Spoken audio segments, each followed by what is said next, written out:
एक बार जोर से भारत माता का जयकारा लगाएंगे सारे जने। पूरे दिल से मुट्ठी बंद करके हाथ ऊपर करके जोर से बोलेंगे, भारत माता की इनकलाब इनकलाब, वंदे वंदे। हरियाणा के कोने कोने से आए हुए मेरे भाइयों बहनों, माताओं, बुजुर्गों, बच्चों, आप सब लोगों को अपने भाई, अपने बेटे का नमस्कार, सबको मेरा प्रणाम। सबसे पहले तो मैं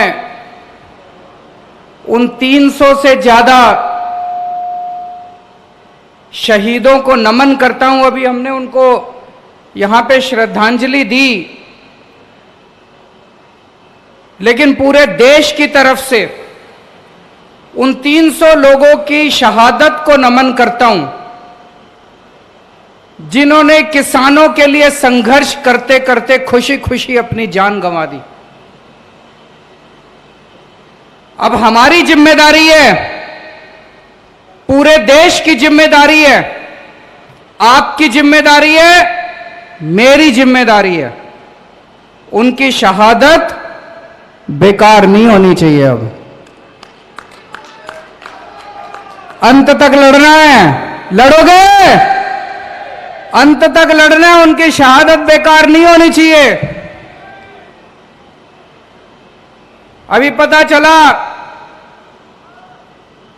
कल रोहतक में इन्होंने किसानों पर लाठी चार्ज कर दिया। यह बड़ी गलत बात है। जिस देश के अंदर किसानों का सम्मान नहीं है, वो देश कभी प्रगति नहीं कर सकता। किसानों का साथ देना चाहिए सरकारों को कि किसानों के ऊपर लाठीचार्ज करना चाहिए। हम कड़ी निंदा करते हैं इसकी, और आज पूरे हरियाणा में बता रहे हैं किसानों ने चक्का जाम कर रखा है। हम किसानों के इस संघर्ष का समर्थन करते हैं। मैं अभी जब आया मेरे को भी काफी टाइम लग गया, कई जगह से मेरे को घूम के आना पड़ा, लेकिन मेरे को कोई तकलीफ नहीं है। अभी मेरे को पता चला है कई सारी बसें, कई सारे लोग जो आज यहां सभा में आना चाहते थे,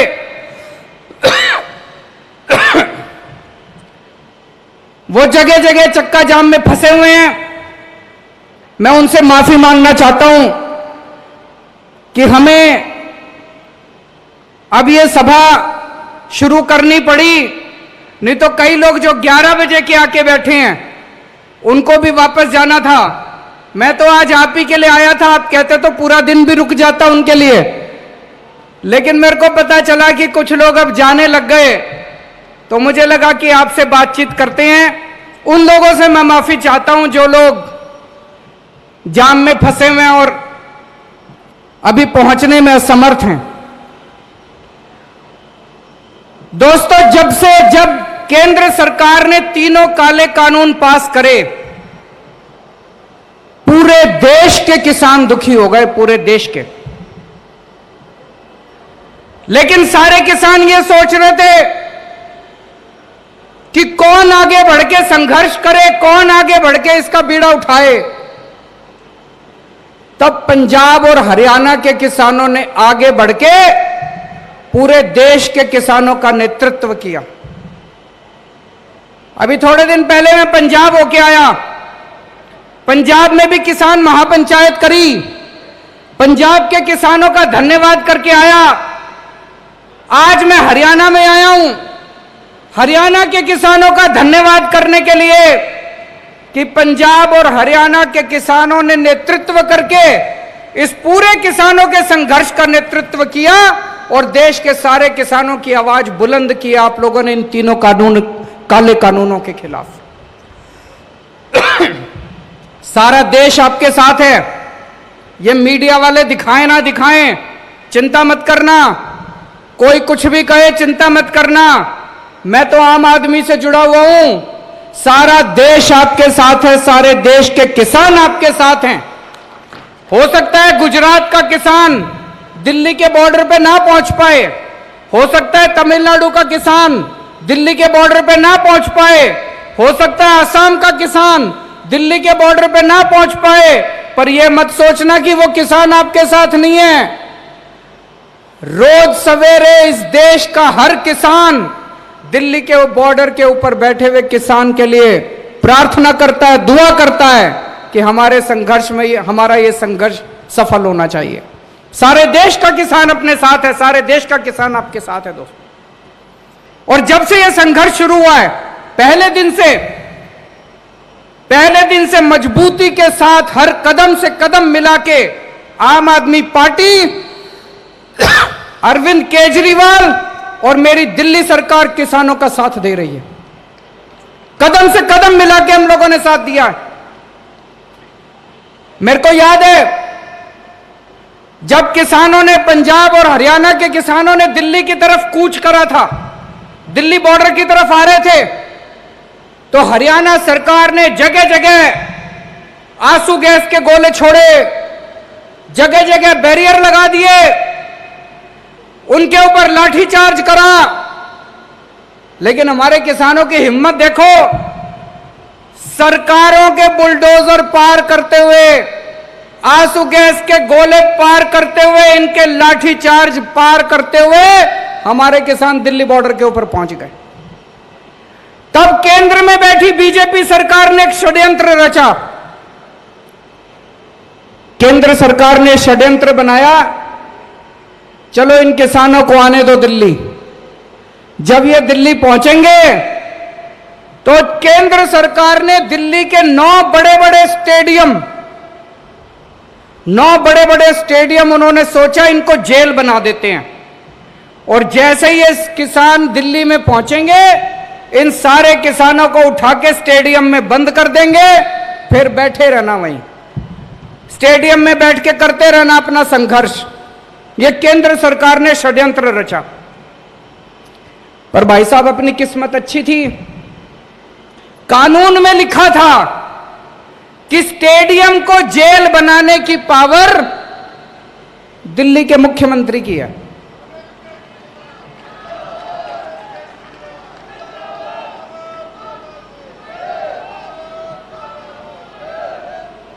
कानून में लिखा था कि स्टेडियम को जेल बनाने की पावर दिल्ली के मुख्यमंत्री की है।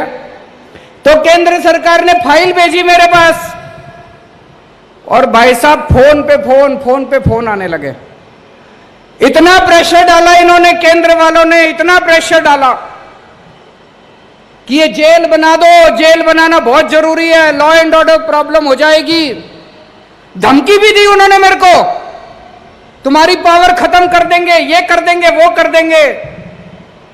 पर भाई साहब मैं नहीं माना, मैंने फाइल रिजेक्ट कर दी उनकी।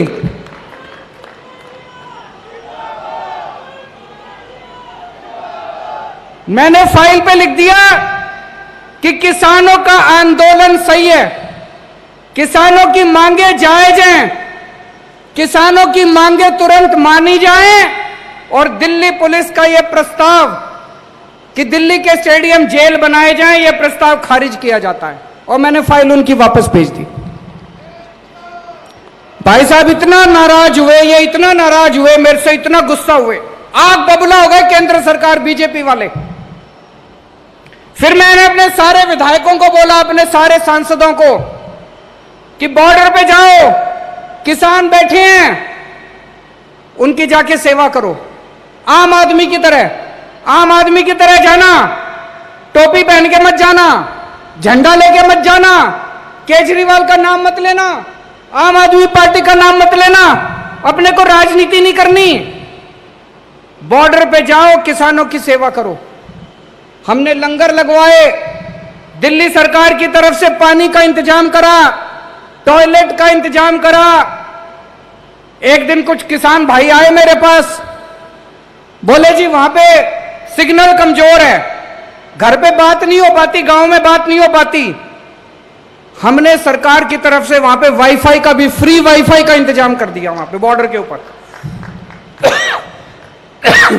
जो हम कर सकते थे हमारे हाथ में था, सब कुछ करा जी। और जिस दिन राकेश टिकैत भाई साहब के साथ वो हादसा हुआ,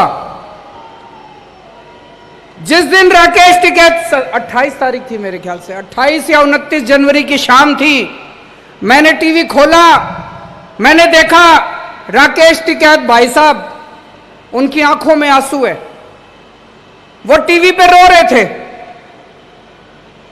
मेरे से रहा नहीं गया। पहले संजय सिंह जी को मैंने कहा, संजय सिंह ने उनको फोन करा, फिर मैंने राकेश टिकैत जी को फोन करा, मेरी उनसे फोन पे सीधी बात हुई।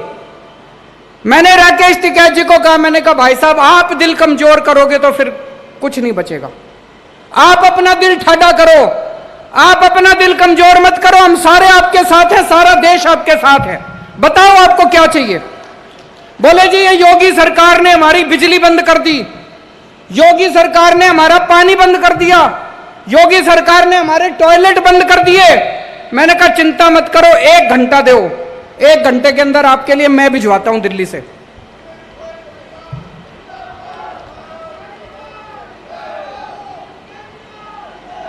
एक घंटे के अंदर हमने जनरेटर भिजवा दिए, बिजली का इंतजाम कर दिया, टॉयलेट का इंतजाम कर दिया, पानी का इंतजाम कर दिया, सारा इंतजाम कर दिया।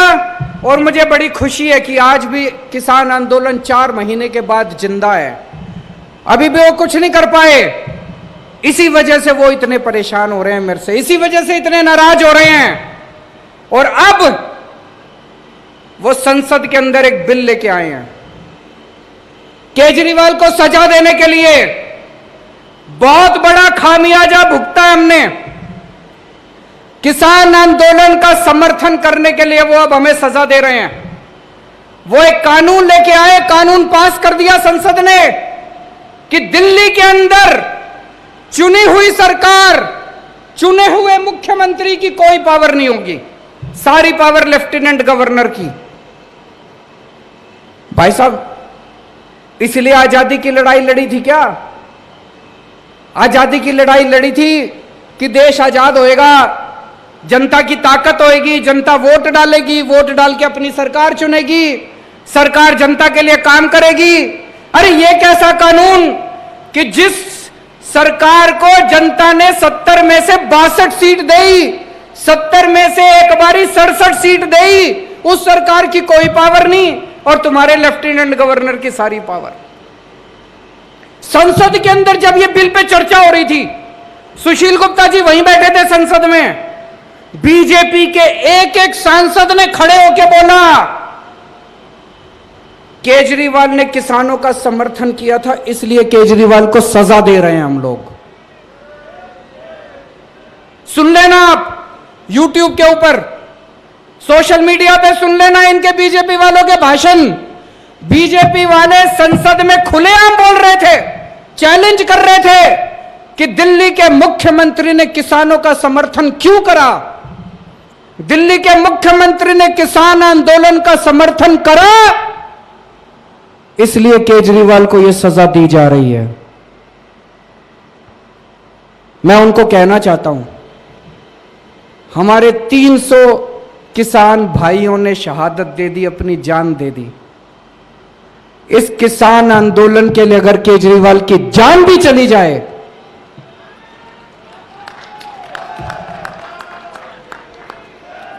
आपकी किसी सजा से नहीं डरते हम लोग। आज ये जो किसान आंदोलन है, हर भारतवासी का फर्ज है, हर देशभक्त का फर्ज है, जो कहता है मैं भारत से प्यार करता हूं, उसका फर्ज है कि किसान आंदोलन का साथ दे।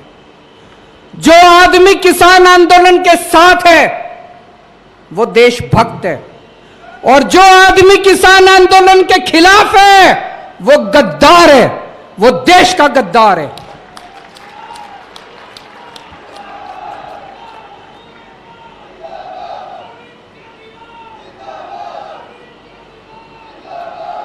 इस किसान आंदोलन को सफल बनाने के लिए केजरीवाल को जो भी कुर्बानी देनी पड़ेगी, आज मैं इस मंच से आप लोगों को कहना चाहता हूं, मैं हर कुर्बानी देने के लिए तैयार हूं।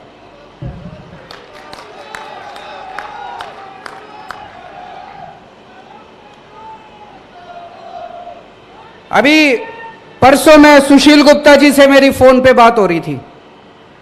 इन्होंने बताया जी गांव गांव में जा रहे हैं इसकी तैयारी, आज इस महापंचायत की तैयारी करने के लिए।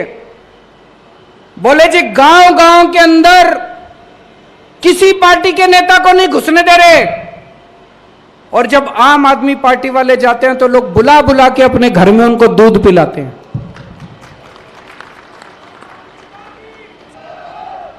जिन गांव के अंदर दूसरी पार्टी के नेताओं का घुसना मना है, जिन इलाकों के अंदर दूसरी पार्टी के नेताओं को दौड़ा दौड़ा के भगाया जा रहा है, वहां पे आज आम आदमी पार्टी के कार्यकर्ता को इज्जत बख्शी जा रही है। पूरे देश के अंदर आज सब लोग एक ही बात कह रहे हैं कि आम आदमी पार्टी किसानों की पार्टी है। अगर किसानों का कोई भला सोचता है तो आम आदमी पार्टी सोचती है। मेरे लिए यह सबसे खुशी की बात है, मेरे लिए यह बड़े सम्मान की बात है। इससे बड़ा मेरे को और मेडल नहीं चाहिए कि आज किसान मेरे को अपना छोटा भाई मानते हैं, आज किसान मेरे को अपना बेटा मानते हैं, आज किसान मेरे अंदर अपना हितैषी देखते हैं। मेरे लिए इससे बड़ी बात नहीं हो सकती दोस्तों। इसकी जो सजा देना चाहती है केंद्र सरकार मेरे को सजा दे, मेरे को इसकी कोई परवाह नहीं है।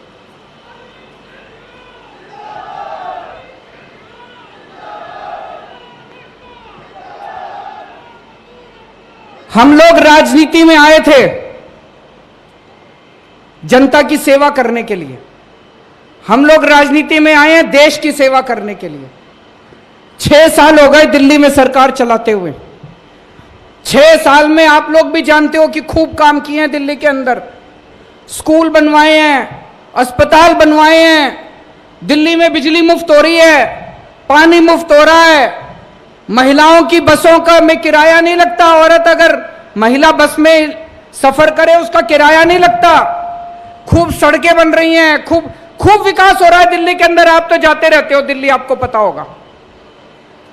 और इन 6 साल में जब हम लोग दिल्ली का विकास कर रहे थे, बीजेपी वाले हर 6-7 महीने में कुछ ना कुछ अड़ंगा अड़ा के हमारी शक्तियां छीनते रहते हैं, शक्तियां छीनते रहते हैं। मैं बीजेपी वालों को कहना चाहता हूं, तुम्हारे पास तो खूब शक्तियां हो गई। अब बीजेपी तो इस देश की सबसे शक्तिशाली पार्टी है, केंद्र में भी उनकी सरकार, कितने सारे राज्यों में भी उनकी सरकार। इतनी सारी शक्तियां होने के बावजूद केजरीवाल ने दिल्ली में इतने स्कूल बनवा दिए, बीजेपी ने पूरे देश में मिलकर एक स्कूल नहीं बनवाया, एक कॉलेज नहीं बनवाया, एक अस्पताल नहीं बनवाया। बता दो जी, बनवाया हो तो?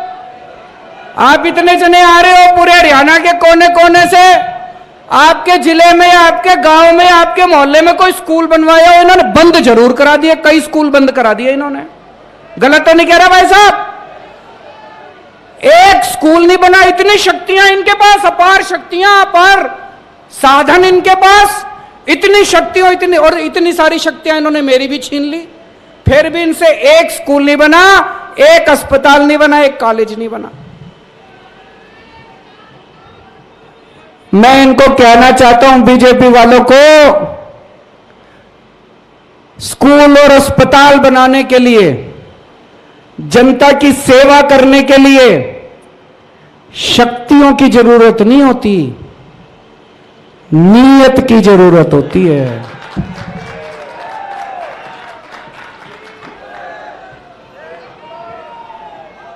तुम्हारे पास शक्तियां तो बहुत है, तुम्हारी नीयत खराब है। केजरीवाल के पास शक्तियां नहीं है, हमारी नीयत साफ है।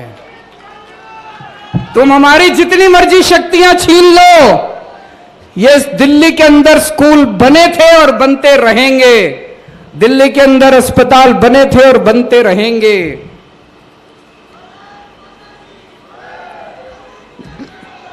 जितना काम ये बीजेपी के केंद्र सरकार और इनकी सारी सरकारें मिलकर 5 साल में जितना काम नहीं कर पाई, भाई साहब चैलेंज करता हूं, अकेले हम लोगों ने, हमारी सरकार ने दिल्ली के अंदर करके दिखा दिया उतना काम। आप पूरे देश में कहीं चले जाओ, तमिलनाडु चले जाओ, केरला चले जाओ, आंध्र प्रदेश चले जाओ, साउथ इंडिया चले जाओ, किसी भी आदमी को पकड़ के पूछ लो, भाई साहब दिल्ली में केजरीवाल है, उसने कुछ काम करा? किसी से पूछ लो, बताएगा हां जी स्कूल तो ठीक कर दिया। कहेगा कि नहीं कहेगा? आप कहीं चले जाओ पूर्वी भारत में, नागालैंड चले जाओ, त्रिपुरा चले जाओ, बंगाल चले जाओ, बिहार चले जाओ, किसी से आदमी को पकड़ के पूछ लो, भाई साहब दिल्ली में केजरीवाल ने उसने कुछ काम करा? कहेगा हां जी अस्पताल तो ठीक कर दिया। आप जम्मू कश्मीर चले जाओ, पूछो भाई साहब केजरीवाल ने कुछ काम करेगा? कहेगा हां जी बिजली फ्री कर दी उसने। आप गुजरात चले जाओ, पूछो केजरीवाल ने कुछ काम करा? बोला हां जी पानी ठीक कर दिया, स्कूल ठीक कर दिया, अस्पताल ठीक कर दिया। और आप पूरे देश में कहीं चले जाओ और पूछो बीजेपी ने कुछ करा 5 साल में? कहेंगे जी उन्होंने किसान बर्बाद कर दिए, व्यापारी बर्बाद कर दिए, यूथ बर्बाद कर दिया, युवा बर्बाद कर दिए, सबको बर्बाद करने के सिवा। भाई साहब इतने सारे आदमी बैठे हैं, अगर बीजेपी ने एक काम कराओ 5 साल में, इतनी शक्तियां, इतने, एक काम कराओ, मेरे को बता देना जी, कोई एक काम कराओ 5 साल में, कोई एक काम इन्होंने कराओ ढंग का। तो भाई साहब इनके पास शक्तियां तो बहुत है, नीयत खराब है। इन 75 साल में इस देश पे 2 ही पार्टियों ने राज करा, बीजेपी और कांग्रेस, 2 ही पार्टियों ने राज करा 75 साल में। आज देश की जनता पूछेगी कि अगर 5 साल के अंदर दिल्ली में स्कूल ठीक हो सकते हैं, तो 75 साल में बीजेपी और कांग्रेस वालों बताओ 75 साल में तुमने क्यों नहीं किए?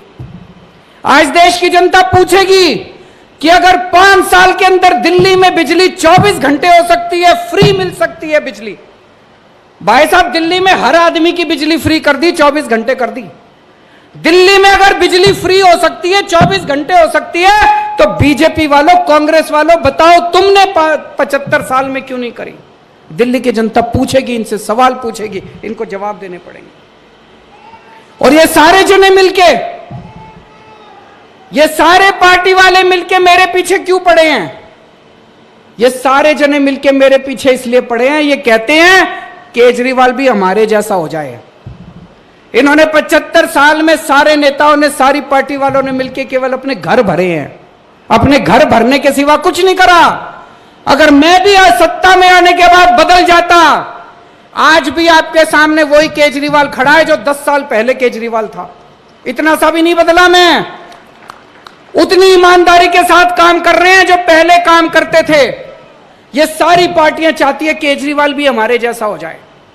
ये चाहती है मैं भी अपना घर भी भरूं, थोड़ा मैं कमाऊं, थोड़ा इनको कमा के दूं, तो ये मेरी शक्तियां नहीं छीनते, तो ये मेरे खिलाफ नहीं होते। आज ये सारे मेरे खिलाफ इसलिए हैं क्योंकि मैं इनके जैसा नहीं बना। आज भी मैं देश की सेवा कर रहा हूं, जनता की सेवा कर रहा हूं।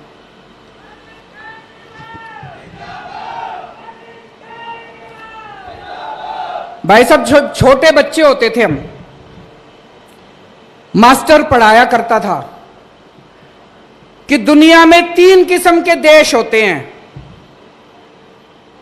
विकसित देश, डेवलप्ड कंट्री जो अमीर देश होते हैं, विकासशील देश डेवलपिंग कंट्री, और अविकसित देश जो देश विकसित नहीं है। तो बचपन में पढ़ा करते थे भारत विकासशील देश है, तो मास्टर से पूछते थे जी हमारा देश विकासशील है तो ये विकसित कब बनेगा, ये अमीर देशों की कैटेगरी में कब आएगा? तो मास्टर कहता था 5-10 साल में आ जाएगा। भाई साहब 40 साल तो हो गए, सारी पार्टियां आली, सारी पार्टियां चली गई। आज भी जो बात मास्टर मेरे को पढ़ाता था मेरे बेटे को पढ़ाता है। आज भी मेरे बेटे को कहते हैं भारत विकासशील देश है, कब होएगा विकसित? 5-7 साल। ऐसे यूं नहीं होने वाला, इन पार्टियों के भरोसे नहीं होने वाला दोस्तों। मेरी जिंदगी का तो एक ही सपना है, अपने जीते जी भारत को दुनिया का नंबर 1 देश बनाना है।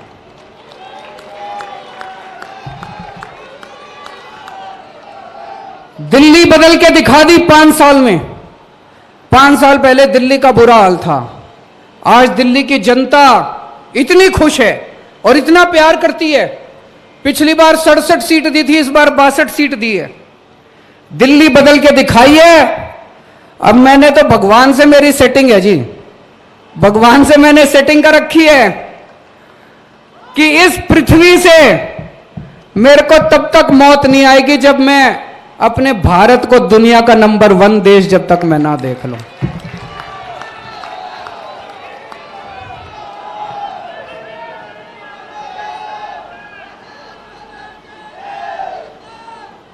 और यहां जितने किसान भाई आए हैं, उन सारे किसान भाइयों को मैं कहना चाहता हूं, ठाडे रहना, चिंता ना करना। दिल्ली में थारा छोरा बैठा है सीएम।